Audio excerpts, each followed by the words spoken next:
what I'm going to explain in this clip here is some self-protection, okay?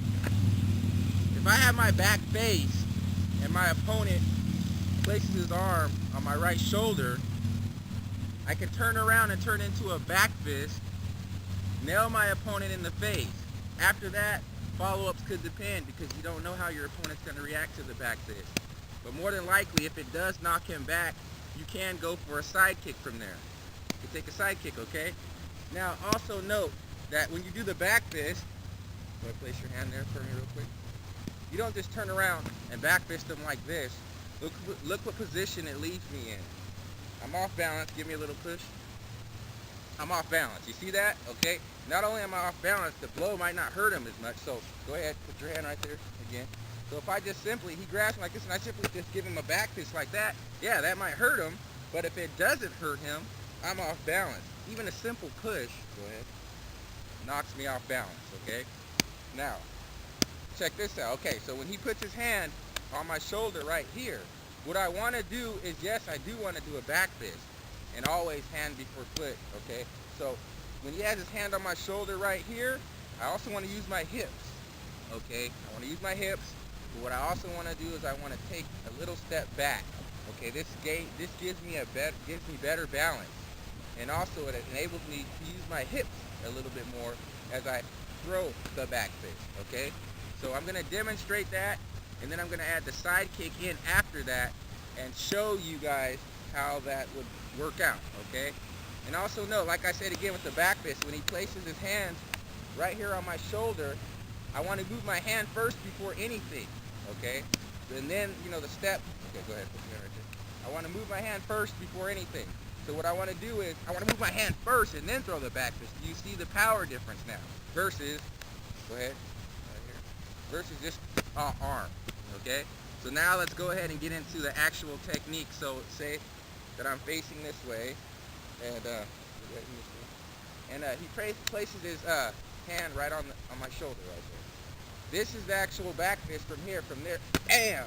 Okay, you see the power you can generate right there.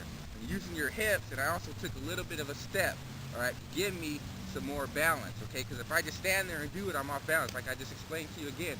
So from here, and then maybe from this position here, I can just take a side kick from there, okay? Maybe. Depends on how your opponent lands. Your follow-up is going to depend on a lot of things because every situation is different. Everybody reacts different, okay? So we're going to simulate that for you. More on this side. Okay, right there. Go ahead. He places his hand on my shoulder. I just want a simple back fist, but I want to use my body and my hips. So I want bang, bang, bang, and then give him a side kick, all right? Side kick, try to, maybe you can go for the body. Maybe you could try to aim for the solar plexus. It just, like I said, it all depends, okay? So we're going to simulate that one more time. Got this stuff on. Simulate that one more time a little bit quicker. Right there. That's a side kick to the body. Quick, easy, that's simple and direct. Thank you. Alright, now we're going to talk about efficient trapping again. Now this time, instead of taking a lops out, if there's an opening, I might be able to take a shot to the throat. I'm going to explain that to you right now, but first I'm going to show you what I'm talking about, okay? So from this position here, okay, from the reference point position, when I crash in center line, he's going to try to block, but he's going to cross over center line. He's not going to hold center line smack in the middle. He's going to cross over. He's going to give me that crossover energy. He's going to exaggerate the block, okay? So from right, it's not going to be a light tap. He's actually going to cross over center line. So from this position here, it's like boom, and he crosses over center line. See how he crossed over, okay? I could take a lops out from here and then go for the back fist or whatever, okay, right? I could do a lops out from there, which is good. And like I said, if you're good at it, go ahead and do it. Nothing wrong with it, right? But I just found a quicker way to be more efficient and land some effective shots. So from this position here, as I crash into the center line, boom, from here. See how he's holding center line, he's crossed over? And my hand's right here, I could just take this hand simply from right here and go straight into the throat. Straight in. Look how close it is. My hand does not have to travel very far to his throat. Just straight into his throat. Now obviously I'm not going to do it for obvious reasons. But I'm gonna show you that again. It's efficient and it's quick. Okay? So as he crosses over center line, boom, and I go straight into the throat from there. Beautiful. I mean, you can experiment away with it. You'll find the same thing I found. It's quick and it's definitely very effective. Jam your fingers into somebody's throat, I think that's going to do a lot of damage. So we're going to do that again from here, from this position here, from the reference point. And from the reference point, from this position here, he's going to cross over center line. So boom, right there. Perfect opening to take this hand right here and go straight into the throat, okay? Cram those fingers into that throat, all right? Now you don't just do this obviously in your like average fight where a guy is just pushing you or something, you know. This is a survival, life and death situation. So I'm going to show you that again. I'm going to speed it up. All right? So I'm going to show you that again from this position here. Bang, right there in the throat. There's no way to block it. One more time. I'll tell him to try to block it. You try to block that last shot, okay? It's still going to land to the throat because I'll explain it to you right here. Boom. Okay. My hand's already on top. You see that opening right there? This hand only has to travel from point A to point B, not very far, doesn't leave enough reaction time, and especially in close like this. All right, even if he has sensitivity or experience, even if he's not, you know, it doesn't matter. Doesn't leave you much reaction time. When you're in close and trapping range like this, very hard to block things. All right, so I'll tell you to try to block that last shot. All right, and see what happens. Ready? Oh, still land in the throat. All right, I just wanted to show you that. This is right thing. Alright, in this video here, I'm going to explain what happens if we actually get into, he grabs me, alright? And he's going to try to, he got me in a clinch position. So, let's say I shot in an eye jab, somehow, some way, I don't know if he's experienced or not, it doesn't matter if he's experienced or not. Let's say I shot in an eye jab, he's able to weave out the way, and he's able to get me in the clinch from there. So, demonstrate that slow. So I'm from here, I shot in an eye jab. He's able to move out the way, he weaves his head out the way. Now we end up in the clinch position here.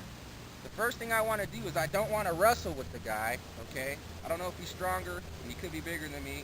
After I shot and I missed that eye jab, the first thing I want to do from here is I want to take an eye rake from here, whang!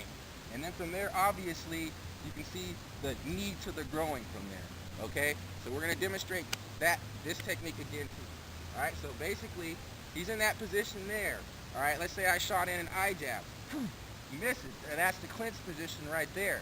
I'm not wrestling around with this guy, okay? This is survival. I'm trying to survive. So as soon as we get here, first thing I'm going to do is take my hand up and go for an eye rake. And then from there, I'm going to give him a knee to the groin. All right? So we're going to simulate that for you one more time faster. So from here, I shoot in the eye jab. He grabs me from this position here. All I want to do is take an eye rake and then grab him and knee to the groin. And I'm sure after the eye rake, that's going to relieve a little bit of pressure, okay? Somebody gets their eye raked, they're going to be worried about their eyes, okay? So you rake his eyes, all right? That's going to relieve a little bit of pressure, and then you're going to take from this position here and throw a knee to the groin. And the reason why I'm throwing my knee to the groin from this position here, because from this position I feel, and even though I could throw a knee this way, it just feels awkward, okay? I feel my knee is closer, and I'm trying to survive. I just want to get out of here. Bang, give him a knee to the groin. He probably releases, and I'm out of there. Okay, so we'll demonstrate that to you one more time. So I'm from here. He misses, grabs, eye rake, bang, and knee to the groin. Thank you. What I'm going to explain in this time is when a guy has his hands around your throat here, right? Put your hands around my throat here. From this position here, this is very serious. I don't want to be stuck in this position for very long because actually I'm getting choked right here, all right? So when he's choking me rally, what I want to do from here, my hands is right here as he has his hands around my throat. I just want to take my right hand, shoot in for the eye jab, but at the same time, I want to slap this hand down to relieve some pressure. And when he gets hit with the eye jab, the pressure will be relieved. Okay? So from here, he goes for the choke, so I apply a little bit of pressure.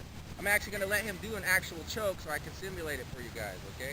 Go ahead, put some pressure on it. Boom! And I just throw that eye shot in right there. What happened, he released the choke, but he also got hit with the eye shot. Is your friend? So he does it again. Yeah, he's my training partner, friend. Go ahead. Grab his throat right here from this position. He grabs my throat from this position here and he's choking me. I want you to actually apply some pressure. I gotta do this in real time. Go ahead. Just boom! And I throw that eye shot. What it did is it broke the choke and I also landed the eye shot at the same time. We'll try that again. Go ahead. Just boom! And it's an eye shot. Alright? From there, after that eye shot, you can do your follow-ups, whatever you have to, whatever you want to do from there, okay? Whatever you want to do. Thank you.